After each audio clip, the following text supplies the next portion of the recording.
코로나 확진자가 크게 늘고 있는 가운데 뉴욕 증시가 추수감사절을 맞아 휴장을 했습니다. 그래서 오늘은 미 정권이 한 공식화와 또 백신 개발에 대한 기대감으로 상반된 모습을 보이는 금과 유가의 상황 살펴보도록 하겠습니다. 네, 현재 금 선물은 1,808달러 선에, 금 현물은 1,809달러 선에 거래가 되면서 4개월 만에 최저치로 떨어졌습니다.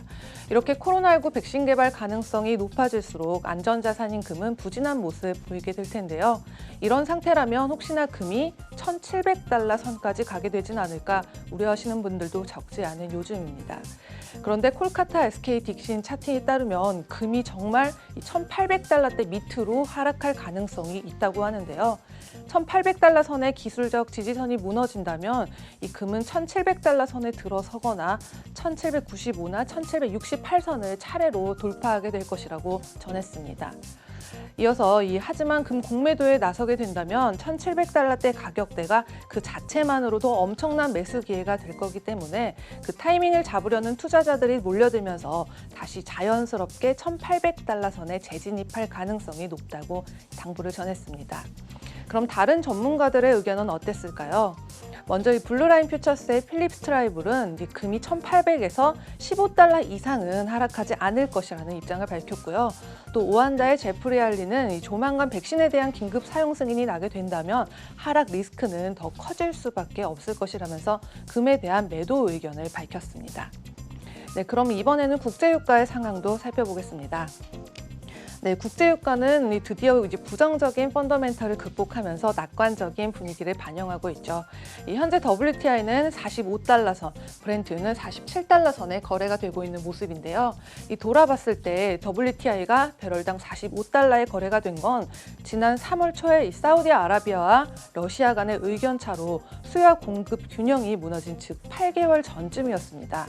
그런데 아직도 여전히 불확실성이 남아있기 때문에 유가에 대한 상반된 의견을 살펴보고 싶습니다.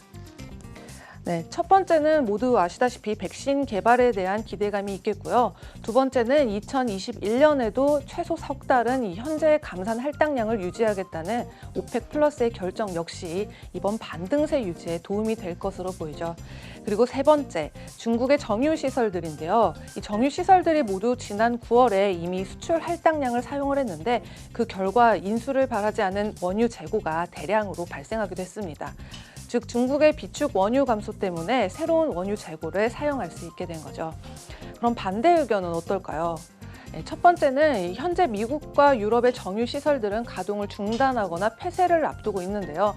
그 이유는 수익성과 수요가 분명하지 않고 또 바이오 연료 생산으로의 전환까지도 염두를 해볼 수가 있습니다.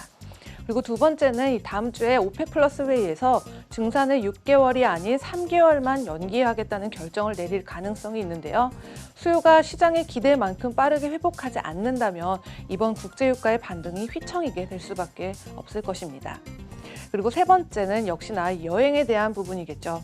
이 국제항공운송협회는 여행과 연료 수요가 2019년 수준까지 회복되는 것은 적어도 2024년쯤이 될 것이란 예상을 내놨는데요. 거기까지도 회복하는 과정에서도 백신이 보급되는 추세 또 그리고 실제로 접종을 거부감 없이 맞느냐 이 여부에 따라서 다양한 리스크가 발생하게 될 것이기 때문입니다. 네, 지금까지 금의 향후 방향성 그리고 국제유가 회복에 대한 상반된 의견 알아봤고요. 글로벌 금융시장 신쿵 브리핑 펄스였습니다.